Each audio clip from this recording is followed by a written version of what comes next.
Hello everyone, this is DJ. Welcome to another episode of RC Retirement. Today I'm going to cover what I promised last week. Last week we covered the Certificate of Existence or Report of Existence. Like I said, those terms are used interchangeably.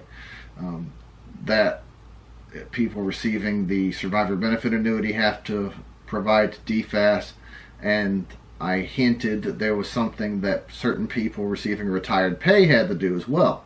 Well, let's cover that. This is for a small subset of people receiving retired pay. This is not for everybody.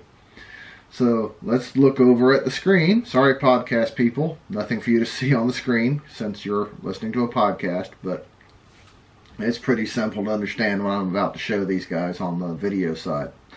So what you see on the screen here is a report of existence. This is something that Defense Finance wants from retired pay recipients who are living in foreign addresses, and that is it, no one else. So if you're living in a foreign country and having your retired pay sent to you by way of paper check or deposited to a foreign bank, then twice a year DFAS wants this report of existence from you. And you see it's pretty simple. It's name, SSN, address, signature, date, and if you need instructions, well, those are available as well. But it is pretty simple. You can either mail the report back or fax it back. Eventually this will be something that can be done on the DFAS website as well. But it's a pretty simple requirement. Just twice a year, send this to DFAS and let them know you're still around. Often these are mailed to the retired pay recipient, and but again, I make this known because sometimes the mail gets messed up, sometimes they have the wrong address, sometimes people move. All these things happen.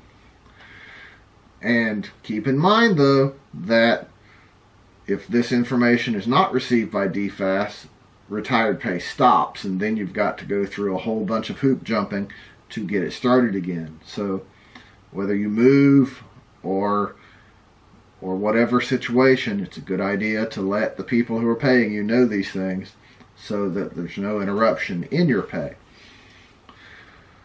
And just one more thing, everybody. If you do not have your MyPay account either still active or established at all, then please go to the MyPay website and do so. MyPay is an electronic method of managing all of your various pay issues, and it makes things so much simpler. I've been retired for 3 years now, and I've managed everything through MyPay. Have not had to do a single bit of paperwork or mailing things or all those old 18th century type way of handling things. Let's get things up to the 21st century and do things simply. So go to MyPay, get your account set up, and keep it going. I think you'll benefit from it greatly.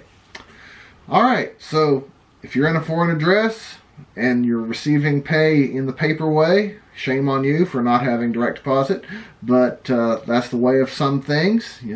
Things vary based on location. So if you're in this situation, if you're living in a foreign country receiving a paper check, then be sure to update DFAS on a semi-annual basis. That's twice a year, by the way, and get things squared away. All right, everyone. So that's all for that topic. I do ask that you spread this information, both this video and the others in my inventory, around to the people who need it, so that they can all benefit from it and make the right decisions. Be sure to like and subscribe. And lastly, if you would like to support my work on a regular basis, I ask that you go to of course go to RC Retirement, that's my website, but also go to patreon.com/RC Retirement and choose a level of regular support that is most comfortable for you, and you'll have my gratitude for doing that. All right, everyone, that's all for this week. We've had a whole series of short videos. I'm sure you'll appreciate that. Next week we'll have something a little bit longer, a little more complex, but not so much that it can't be stated in simple English just like everything else. Once again, thanks for spending your time with me, and have a wonderful day.